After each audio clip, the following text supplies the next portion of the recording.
Welcome to another episode of our podcast. I'm welcoming back Jed Fearon. He's at Integris Atlanta. And we're going to talk about RFPs, requests for proposals around IT services.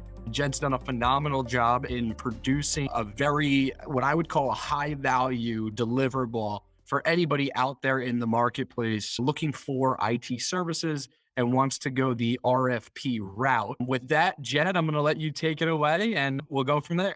Thank you so much, Anthony. I appreciate the intro. And I would like to mention to our audience that this has a little bit of a twist. I would call this interaction with us to RFP or not to RFP. And I've got three sections that I'd like to cover with you. And there's going to be three different questions. But the first question is, what are the four best questions to ask a potential MSP before you engage them in an RFP? Awesome. Yeah, I love this question. And obviously there's probably hundreds of questions that you could ask and that you probably should ask and that we outline in this RFP template that you can download from us. But we'll stay high level here in terms of the four probably most important that I think. Number one I'll go with is what makes your organization unique in the MSP marketplace? The reason I think this one is important is because we like to say, our founder Rashad likes to say, we don't sell some special version of Windows Server. All MSPs out there across the country, we all sell the similar tools, systems of these technologies that exist. Windows Server, different firewalls. We're not unique in any sort of way that way. And where we really are unique, or what you're trying to get at the root of this question, is we're service-based businesses. How do you treat your customers? Where are they in the fold of delivering your services? How do you differentiate from the next MSP down the street or in New York City or in some of these metropolitan areas? It could be in every building. There's a managed service provider, and they vary in range from solo providers up to providers with hundreds, maybe even thousands of employees. So the question is rooted in, how are you different than the next one? And what you're trying to get out of that answer is you want an authentic answer. This is how we are specifically different in the marketplace. And you want to align that with what your business or organization's needs are. Is that what you're looking for in your next partner? And so that's the root of the question and how you should think about the answer to that question. I think that would also set the stage where clients who had specific compliance needs might like it if the MSP mentioned something about NIST or SOC type 2, Yeah. HIPAA. Yeah, absolutely. You could analyze the MSP's answer in a bunch of different ways. Hey, we work with small organizations than less than 50 people. And that may fit you perfectly. You may see a different answer of, we work with financial services, or we work with retail, or we work with franchisees, or we work with law firms. We would call that more firmographic data. And that's the specific response you're looking for, because that's who you are and that's what's most important to you. As Jed pointed out, you could be looking for somebody who says, we focus on the compliance side of this business. We need a SOC 2 Type 2 certified organization based on the industry and requirements that we have. So yeah, you really want to get the unique answer. I think if an MSP gives you a generic answer there, it's not a great answer, because it's not really going to allow you to determine, is that really who we're looking to partner with on the IT side? And that's actually a perfect segue, Jed, if you don't mind, into the next question that I think is the most important question, which is, what kind of clients are a bad fit for your organization? And very specifically, we had the good fit question, but the one I highlighted was a bad fit. I want to know who's not a good customer. What does that look like? We're all in business to make money. We all understand the marketplace, and we've had great customers and bad customers. What makes a bad customer?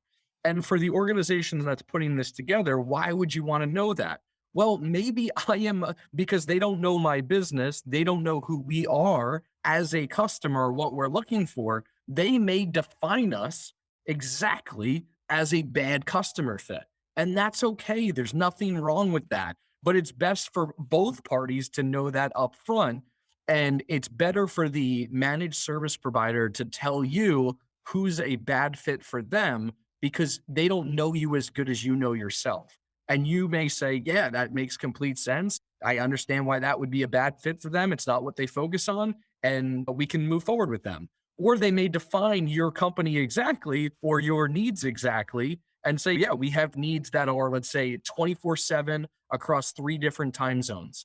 And they can't fit that bill. That's okay, but at least that up front. And so that's the root behind who is a bad fit for your organization. I love it when people are very straightforward and transparent in the process. I've actually made friends who didn't become clients, but I've had prospects that I got to know say, I think I would be a terrible client. And we ended up cracking up and we stayed in touch. But it's a lot better that you get that out in the open and not go through the exercises and the pain and drudgery of having to sever a relationship that was doomed from the start. Absolutely. I think it's just best for both parties, right? If we're really focused on service and making our clients happy and providing white glove support, we're not going to be able to do that with a client that isn't looking for the way we do things. And I think it's just so much better for both parties to be able to say, this is what's a good client. This is what a bad client looks like. Where do you fit in that? And now let's continue the conversation. Absolutely. The next question I had on my list here, Jed, was how do you implement IT strategies to benefit your clients? And the root of this question, IT strategies to benefit your client, to me anyway, is how are you going to align with my goals as a company? I'm looking to grow my business. How are you going to help me use technology to grow my business? I'm looking to better service my customers. How are you guys going to help me align with that business outcome of using technology to better service my clients? I'm looking to automate or looking to streamline different business processes to become more efficient, produce a higher gross margin, which relates in a higher profitability with the same number of people, but with a better output. How are you going to help me evaluate that? And for an MSP, we can't do it all, right? There are specific things we focus on in terms of infrastructure, cybersecurity, compliance. But our strategic services team, which are led by BCIOs, they have a breadth of knowledge across hundreds, if not thousands of clients that they see these business problems all the time and they have to tie it to technology.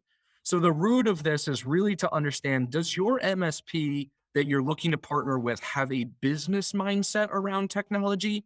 Or is it they're just going to implement technology for technology's sake?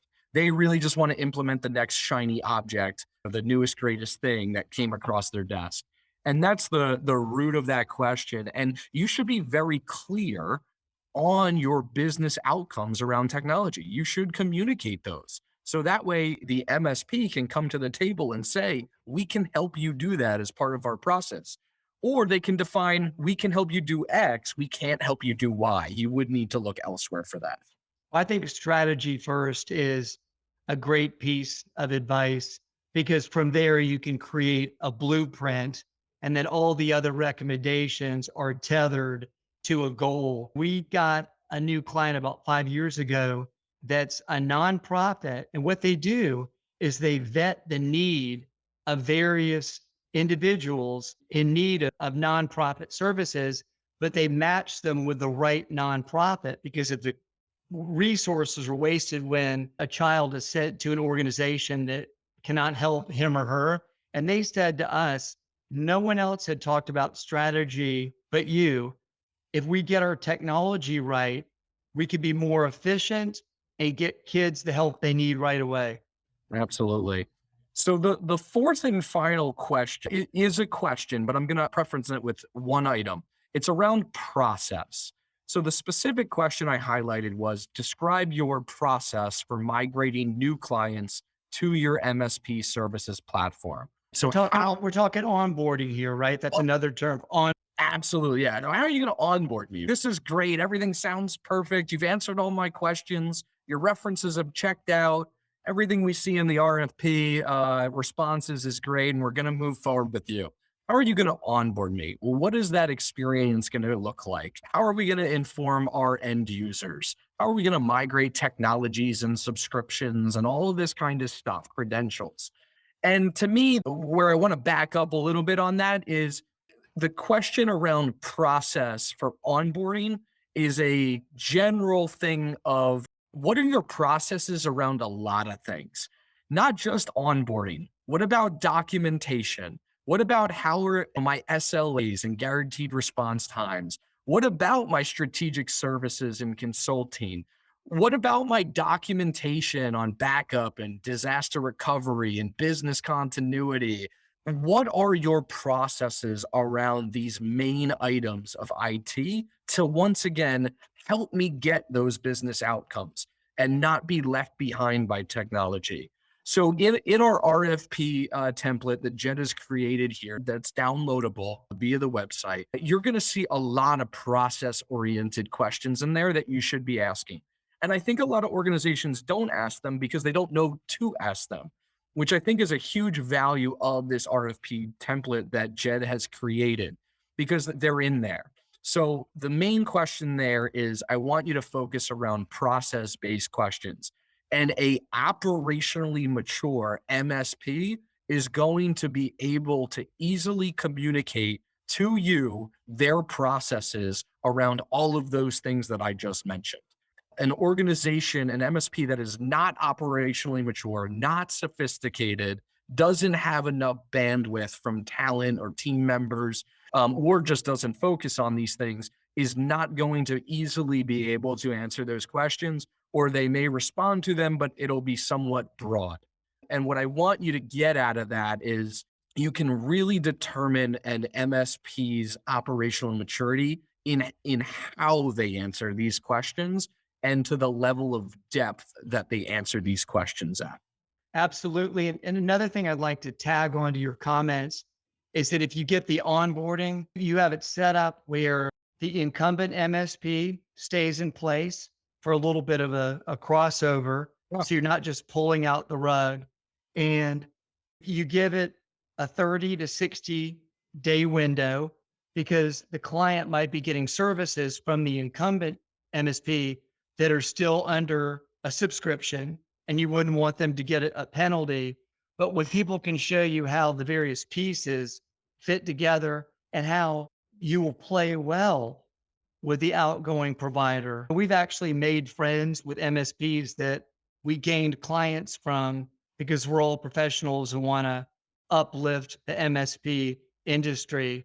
But that's really big because an onboarding isn't just flicking a switch. It's something that it's a little bit of a tightrope routine. Absolutely. Yeah, there's a lot that goes into changing providers. I say clients don't switch MSP providers like they switch their car insurance every other month or every 6 months.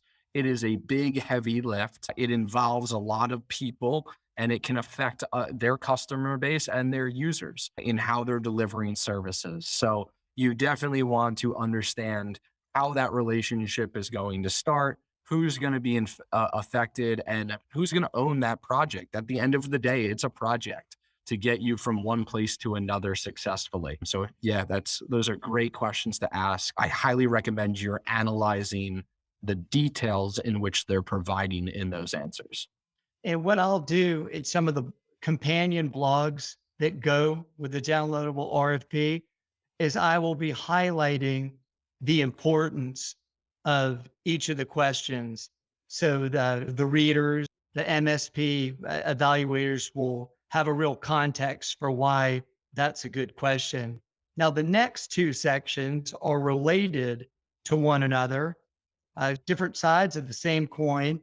I wanted to get your opinion on what is the argument for requesting an RFP for MSP services? Absolutely. So I'm going to answer this in two different parts. What's the argument for requesting an RFP?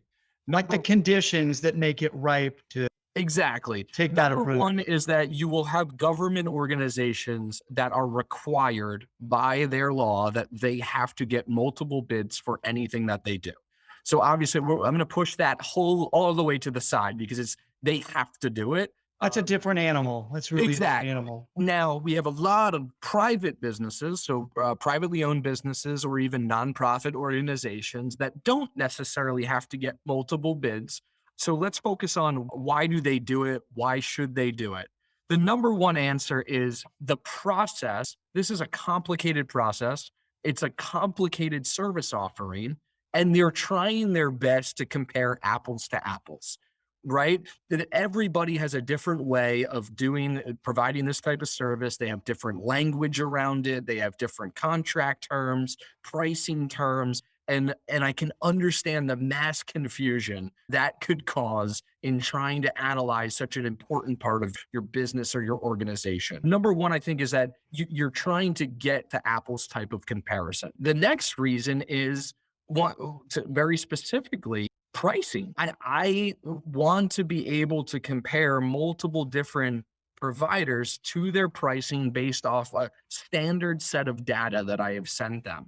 And I want to understand the matrix of that and how that works and all of that. Those to me are the top two things of why. The other thing is they want to not have one-off conversations or multiple conversations with each party. So if I'm going to go out to market and I'm going to reach out to 4 different MSPs in my area based on reviews or whatever the case may be, they know that they're probably going to have 2 or 3 conversations before they ever get to a proposal or pricing terms. And they want to eliminate that because it's a lot of work. It's a lot of time. It involves people that have a normal job. We see a lot of finance professionals are in charge of procuring MSP services, and they have to do their normal job. So it also helps eliminate that where it's like you can get all your answers, all your pricing, and all your comparison done in one request. Those are the 3, Jed, that I would touch on immediately. Okay, now this is the other side of the coin. What is the argument against going through the RFP process to find a new MSP? Absolutely. So the argument against it is I have never seen a phenomenal RFP come across my desk. I am sure they exist out there. I am sure that there's really good versions of this. But to me, the MSP and IT services is such a complicated ball of wax in terms of users and line of business applications and infrastructure and cloud services and phone services and printers. There's so much in this ball of wax that I've never seen one come across my desk where I know exactly what I'm walking into. And because of that, because I don't know what I'm walking into, I can't answer all your questions correctly. I can't give you exact pricing. If we do win this blind, like we walk in blind, we give you a response and we walk in blind, in 6 months from now, most likely us or another provider is going to have a hard conversation with you about potentially your aging infrastructure, your out-of-date cybersecurity, your out-of-date compliance, the pricing for the needs of the organization for user support.